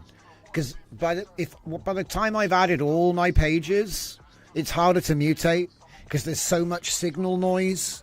But when there's only one page template and an index HTML at the core of it, he can pretty much turn that into anything you want with a simple prompt, So it's almost like there's like a primordial version of software, which is kind of like a seed that can be manipulated into many things. But if I gave you the fully developed version, it's too confusing for the LLM to figure out. So that I might start making like we're gonna have to come up with a term for this, like an origin archive or something like that, because it's like the primordial version of the software that came out on the first run. And like I said, I can take those versions and I can turn them into just about anything with another prompt, just going in a different direction at a certain point, and it's got a higher success rate than starting from scratch, especially if you're going to be working in that medium. So like, say I want to develop some Node.js. I've already got a Node.js. It's a bit like a template, I guess. It's a bit like a template, but it's like an unfinished project which contains all the notes that you need to finish it. and you feed that to the LLM and tell him to do something completely different. But because you have that working example, it hooks in and aligns, and then you end up basically, it's like universal software. It's pretty awesome. I will also say, thanks to the Hypership guys, I did put some money down on the Hypership. If you remember, a couple of days ago, we developed some software with Hypership. We're going to be taking a second stab at the Hypership. However, I've decided to switch things up a little bit. And so instead of doing a serverless modal again, I want to do replicate Python API, or, you know, one of their methods, right? Because they give examples, so why not? And then because it got me thinking, I could make a little app that runs on a web page, and as long as you have a replicate account, you can go ahead and generate whatever. Now, I know that you can do that already on replicate, but my plan is that when it works, we can do extra stuff, like adding in a load of my LoRa's, or adding in a bunch of the code from some of my custom nodes for the post effects and stuff. And then maybe you can just do it all in one at 720p for 6 cents. We don't know. I wouldn't be surprised. I wouldn't be surprised. So that's the direction that's going. And we're going to do it with Hypership. So, because what I really want, guys, is I want a login where you can save your replicate thing. You know what I mean? So that then you get your own account and it uses your credits. So it's like, I'm not charging you nothing. I think this is a really cool solution. It's like, yeah, you got to pay for it. You know what I mean? There's no free lunch. But what I'm saying is I think it's a nice, because then I can set it up, and then knowing it works, you can come in and you can do what you want with it, which I think is an interesting way of doing things. Also, it gives me the ability to just give people credits. Imagine that. I could just give people credits. Because I was thinking about this the other day for the like virtual business card, you know. Like, you give them the virtual business card. It's typically like a QR code or something, right? But then when they get there, it's like a web page that generates itself. I think that's pretty cool, you know? Like a website that generates for him. It's like, we just made this website for you. You know, it's only for you. It's kind of interesting. Don't know if I'll ever have time to do it, but... Oh, yeah. Also, I got invited to Google DeepMind. Hey, good times. They wanted me to try out their new Gemini Diffusion LLM. And we would have been looking at it today. But something went wrong. So I can't test it. They were like, oh, this is so cool. And then it didn't work. So I was like, oh, crap. So I don't know if, like, maybe it's over. Maybe it ran out. I don't know. RIP, guys. Maybe it was like one day and I missed it. Do you know what I mean? Like a time-limited thing. But the fact that they invited me to one means they'll probably invite me to another one. So I guess I'll just wait. Do you know what I mean? But yeah, these new LLM diffusion models look super cool. I love, like, the scrambling. It's like a scrambling that suddenly becomes code. Oh, man, so cool. Such a cool effect. Anyway. But yeah, that's pretty much it. Don't forget. New LoRa's. Okay, new LoRa's. We have DJ Z sparring. And you can actually, because I didn't mention the background, I think you can just put him anywhere you want. All you have to do is add in the, all you have to do is add in like where you want him to be just before the scene appears to be. So if you put it right there, and don't change, and then you can change the description of the person as well. We did that too. So yeah, it's a pretty cool. You could probably like face swap the guy that's punching you as well. So yeah, I think there's a lot of fun to be had with this one. So that's number one. Number two, we have the tutorial for the Flux context. So if you missed that, that one is up. And let me just see what else. I'm going to be doing more with the replicate APIs. Because look at this. That's all it is. npm install replicate, export replicate token. So it's sort of like you can just write this code and then integrate that into the user account section, maybe. I don't know. Okay. So that's the plan for Hypership. They gave me a 4 million tokens or something as a thank you because we covered the thing. So even though, do you know what I mean? This is the thing. I thank him as well. Because like I said, I'm not looking for something for free, but I appreciate the thank you. And what we'll do is we'll build something cool with it and we'll do another feature. So, because I like the platform. Do you know what I mean? It's not like, you know, you don't need to pay me when you have a good platform. That's how I look at it. I'll tell everyone how great it is. Let's see. Fernicar says, could you copy paste a YouTube link of your videos right into Gemini Flash and see what will happen? Yes, you... Oh, what? Do you want me to do that right now, Fernicar? We've got time. Because I must admit, that was something which I did do early on, but I need to do it with the live streams, so I didn't do it so much. But yeah, here we go. Gemini, Gemini, Gemini. Make apps and games from scratch? Make a multiplayer game? Hang on. Make multiplayer Pong with... as a standalone HTML with CDN only. Make multiplayer Pong as standalone thing. Use Google sign. Wait. Can I use the Google? No, I'm getting ahead of myself here. Because how is he going to make it work for multiplayers? Deep research. Go.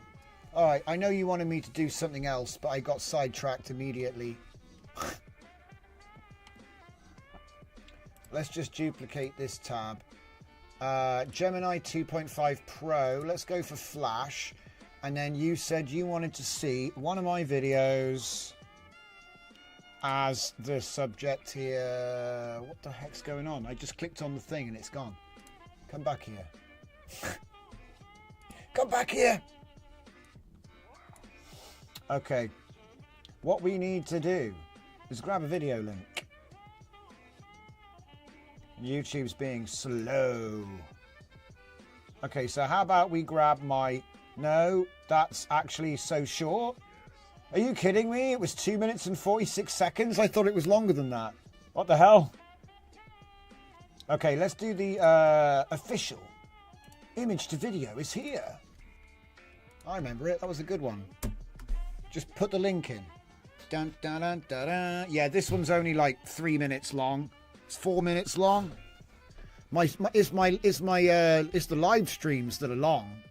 What would you like to know about the video?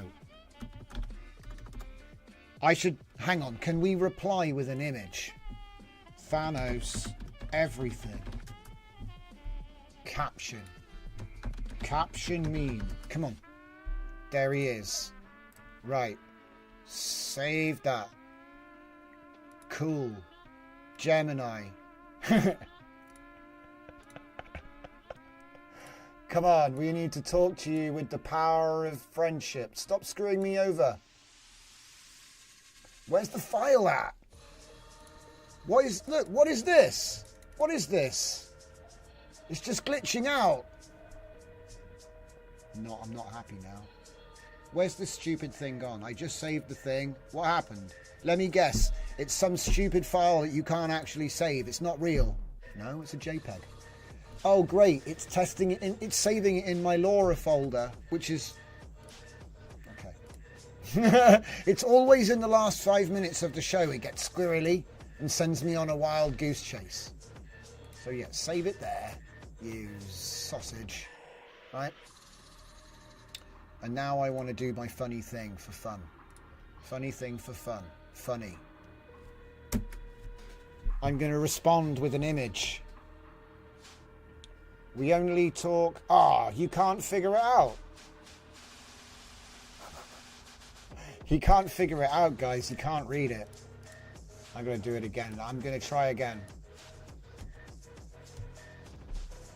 Are you even looking at the image right now? He's not. He's just ignoring me. He's ignoring my antics. Because this appears to be a picture of Thanos with the subtitle everything.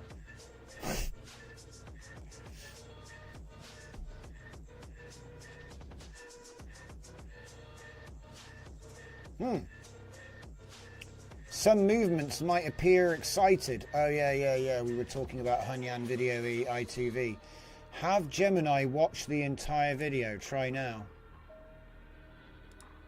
Why won't it do it?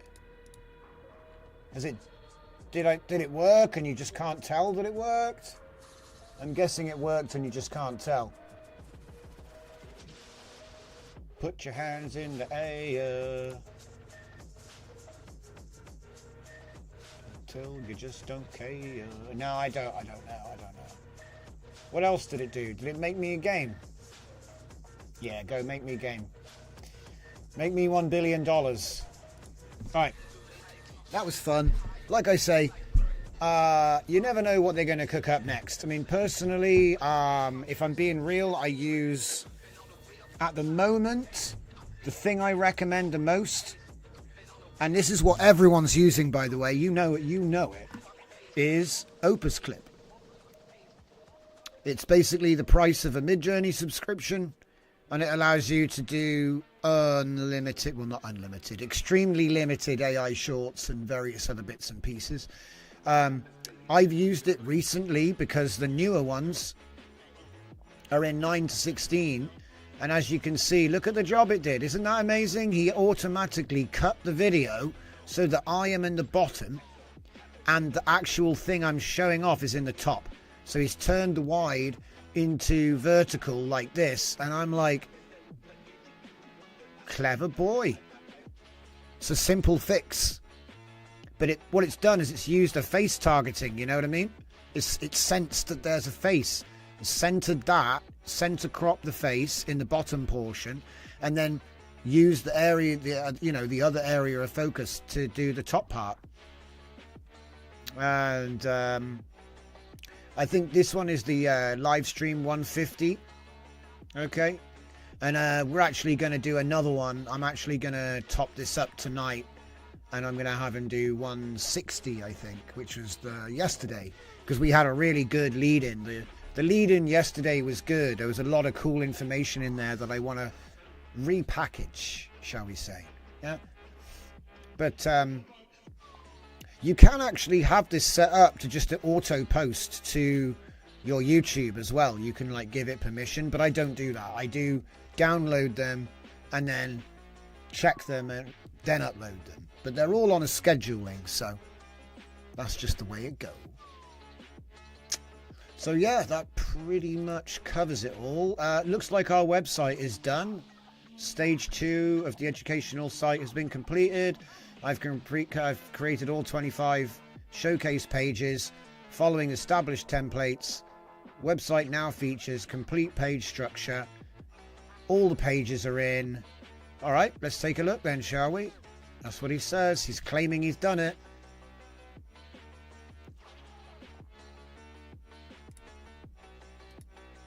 All right, refresh. Next. Sky to sunset. Wall material change. Black and white conversion. Add sunglasses. Remove background person. Text sign replacement. Car swap. Watermark removal. E-commerce lifestyle shot. Add creative localization. Character consistency futuristic city. Elf warrior scene transfer. Costume change with identity. Look at this. This is so nice. I can't believe this is just a pop-up. Dude, it's even given custom emojis for the freaking placeholder. But wait, doesn't that mean that this is text? And I'm going to have to change that? Oh, wait. What? Oh, wait, it's a label. What? It's kind of strange to... Anyway, and look at all this. This is insane. Robot in Zen Garden. See, the thing is, right, We were already doing all this stuff, but we didn't really know it, because if you to describe what you just did, you'd say it in the shortest way possible, right? But the reality is that the task that you've been doing is actually complicated and contains many moving parts. You just forgot about all this. Like, you know, look at this. So what's this doing? Color variation. That's all, color variation. We're going to go from bright yellow to pastel mint. Okay? And it says here, look at all of the aspects that you have to figure out. All the aspects, all the things, the skills. And look at the value. I love it. Van Gogh or Van Gogh, depending on how you read him. Pop art conversion, that's cool. Architectural. See, we haven't even got started. See, the funny thing is, whenever we use these new tools, it takes us a couple of weeks to sort of get to grips with them, as I keep saying. And then once we have gotten our hand around that object, we can actually do stuff creative with it. Like, we're not even at that point yet. We're still like testing. We're in the test prompt stage of Flux Context. And I'm loving Max and I'm loving Pro at the minute. So, and I'm hoping that once this is set up, we'll be able to actually extend it with additional prompts and additional pages that we can just add, right? Comic book style, wizard underwater scene, interior design iteration, advanced text styling. Guys, this is like every cool workflow I've ever had in one API. So, yeah.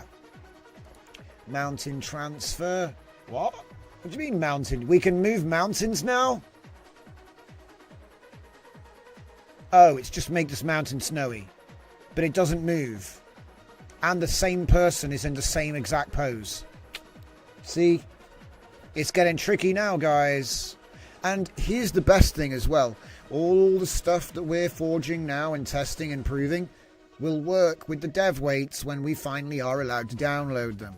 So even though it's very much, this happens every time a new big model comes out. It goes API, and then we do loads of work, and then maybe a month or 2 months later, we get the API. I mean, the weights. So I reckon July, August. I can't see them waiting till September on this. But I don't know. I've got no inside knowledge. And if I did, I wouldn't be legally allowed to share it anyway. So, lol. Final advanced prompt. That's it. This is the last one. And like I said, I've been finding more which I want to list. So this will be like, you remember the DJZ art grid? You know, like scuffedepoch.com/artgrid studio. I think artgrid-studio. That ended up having a shitload of modules because it was a collaboration with Vascular de Gamatron. And I want to do a bunch more of those sorts of collaborations with people. And you're going to see them here first. But for now, you're going to have to let me go away and keep working on this because my day is not even over. So with that, thank you all for coming along. It's been a blast as usual. Tomorrow is likely to be more of a chilled affair. And I look forward to seeing you all there.